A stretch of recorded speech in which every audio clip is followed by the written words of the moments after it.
हवा में उड़ता जाए मेरा लाल दुपट्टा मलमल का। बैठो बैठो, प्लीज सिट डाउन, बैठिए।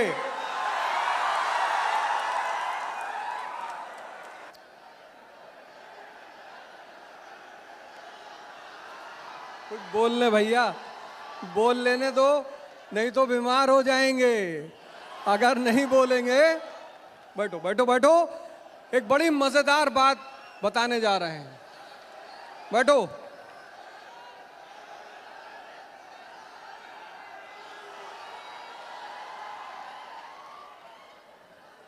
सबसे सविनय निवेदन कर रहा हूं कि इस महान धरती का सम्मान करें और आप सभी लोग अपनी अपनी जगह पर बैठें। हमारे एक मित्र ने आज से करीब 2 साल पहले, मैं दिल्ली में था, तो उन्होंने मुझसे कहा, बिहारी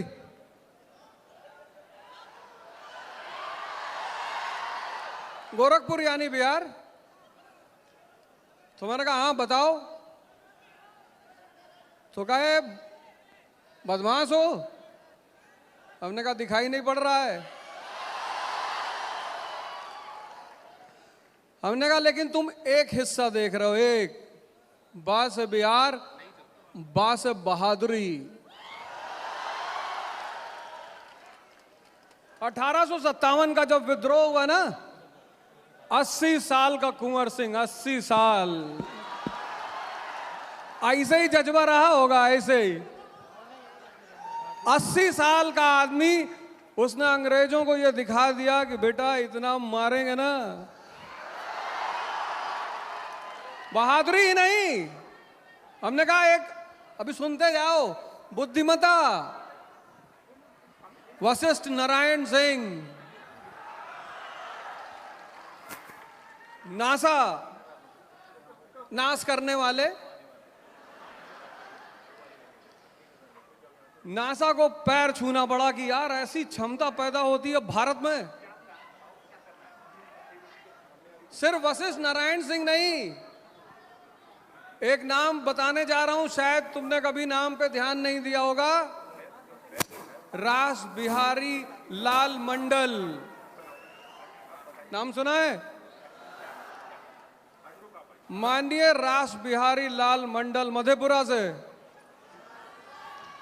1911 में जब जॉर्ज पंचम का दरबार लगा तो जॉर्ज पंचम ने कहा कि मैं सिर्फ फ्रेंच भाषा में बात करूंगा। है कोई महारथी जो मुझसे बात कर सके?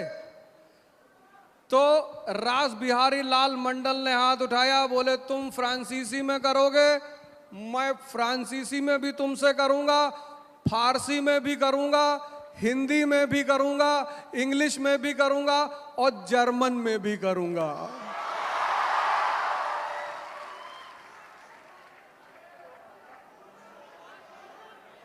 बुद्धिमता, बिहार मतलब बुद्धिमता, बिहार मतलब बहादुरी और बिहार मतलब बगावत।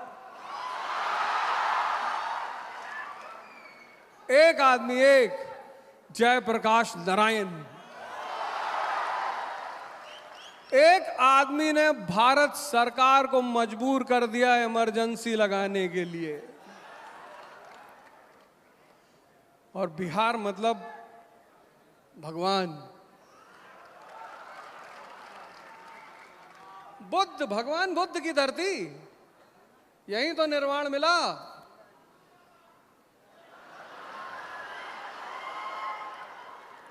गुरु गोविंद साहब यहीं पैदा हुए, पटना में। बाबा धाम यहीं बिहार में।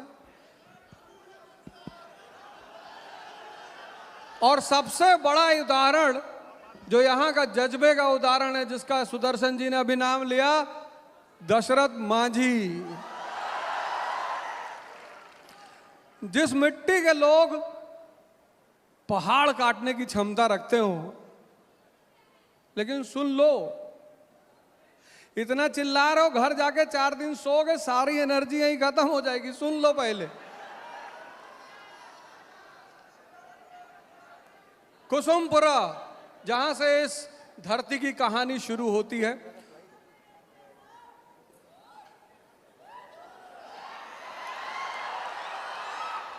जियो राजा। कुसुमपुरा, पुष्पपुर और फिर पाटलिपुत्रा, और पाटलिपुत्रा के बाद आजिमाबाद और आज पटना। और जब भी इस देश का उत्थान होगा तो ये मेरा मानना है कि उस उत्थान का जो नेतृत्व होगा वो बिहार से ही होगा।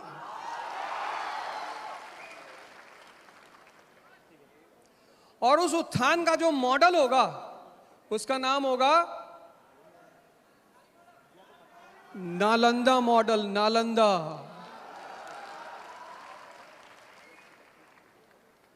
कभी तुम हुएनसांग की किताब पढ़ो। एक जमाना ऐसा था जब कम से कम पूरा एशिया बिहार शिक्षा ग्रहण करने आता था। पूरा श्रीलंका का राजा हर साल अपने आय का एक पार्ट नालंदा विश्वविद्यालय को भेजता था। यह इस भूमि की गरिमा है। इस भूमि के पास योग्यता की कोई कमी नहीं। एक छोटा सा उदाहरण देता हूं कि देखना योग्यता का मतलब क्या है। योग्यता पढ़ते तो सभी हैं, तोते को भी पता नहीं क्या क्या याद है। योग्यता मतलब विचार करने की क्षमता। सिर्फ किताब पढ़ लेना ज्ञान नहीं है। अगर तुम संतों के साथ बैठो तो वो बार बार ये बात कहते हैं कि स्मृति ज्ञान नहीं है। स्वामी विवेकानंद से पेरिस में एक आदमी ने कहा कि बाबा जी धर्म पे तो बहुत बोलते हो, भगवान पे तो बहुत बोलते हो, अमेरिका में शून्य पर बोलकर चले आए। बोले हाँ। बोले हम जो मुद्दा दें उस पे भी बोल के दिखाओ। तो स्वामी विवेकानंद ने कहा दे दो मुद्दा, बिल्कुल बोलेंगे। तैयारी का जो मतलब है वो मैं बताने जा रहा हूं, उसको सुनना कि तैयारी का मतलब क्या होता है। तैयारी का मतलब जो 80% लोग समझते हैं कि पढ़ना, वो सेकेंडरी है। अगर पढ़ाई इतनी ज्यादा महत्वपूर्ण होती तो कबीर जैसे लोग इतने महान कभी नहीं होते। कबीर किस स्कूल में गए हैं? शंकराचार्य का वेदांत, माया, ब्रह्म, आत्मा, बड़े बड़े विद्वान उसको समझाते हैं, उसको समझना ही मुश्किल है। माया का सिद्धांत, द थ्योरी ऑफ इल्यूजन, बहुत बड़े बड़े विद्वान पढ़ते हैं, रिसर्च कर रहे हैं, शोध कर रहे हैं, बड़ी सारी बातें चल रही। कबीर पता क्या बोलते हैं माया के बारे में? कहते हैं माया छाया एक सी, बिरला जाने को है। वीवर कह रहा माया छाया जो हमारी शैडो बनती है, कहते हैं माया छाया एक सी, बिरला जाने को है। जैसे होती तो दोनों है, दिखाई तो दोनों पड़ती हैं, लेकिन होती नहीं है। क्या एक्सप्लेनेशन है? पढ़ाई का काम है तुम्हारे विचार को, सोच को, तुम्हारे दिमाग को जिंदा करना। कैसे? आईएएस के इंटरव्यू में मैं उस मुद्दे पे आऊंगा, फिर से मुद्दा छोड़ा नहीं है मैंने। 2 बातें बताने जा रहा हूं, उसको मनन करो। आईएएस के इंटरव्यू में पूछा कि एक रिक्शा वाला जिद कर रहा है भंडारा करने का। भंडारा तो देखते हो ना, खाना वाना खिलाते हैं, पानी पिलाते हैं, जूस का वितरण करते हैं।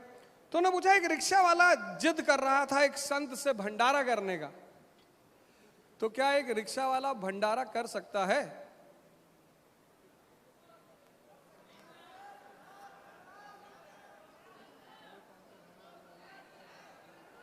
सात लोगों ने कहा कि रिक्शा वाला भंडारा नहीं कर सकता।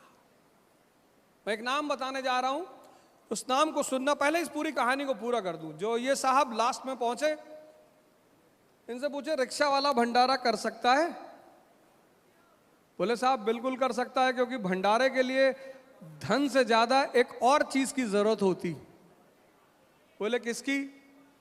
बोले नीयत की। तो बोले कैसे करेगा रिक्शा वाला भंडारा? बोले सर एक मुट्ठी आटा जमीन पे गिरा देगा, चींटियां खा लेंगी, वो भी भंडारा है।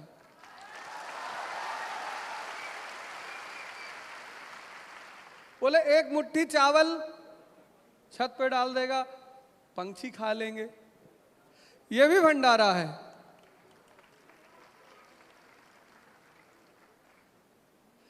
और 4 रोटी गाय को और कुत्ते को खिला देगा, ये भी भंडारा है। तो भंडारा करने के लिए धन से ज्यादा किसकी जरूरत है? तुम अपने मन, ये जो तुम्हारा दिमाग है ना, मैं तो बार बार इसी चीज पे ध्यान देता हूं, मेरा बोलना ही यही है। हमसे हमारी माता जी कहती हैं कि तुम क्या पढ़ाते हो यार, तुम पढ़े कब? और माँ है हमारी तो मानी सी बात है, उन्होंने जितना करीब से देखा उतनी करीब से बोले तुम कब पढ़े? क्योंकि हमारे आज सौभाग्य से हमारे गुरुजी जिन्होंने हमें बचपन में पढ़ाया है वो भी आए हुए हैं।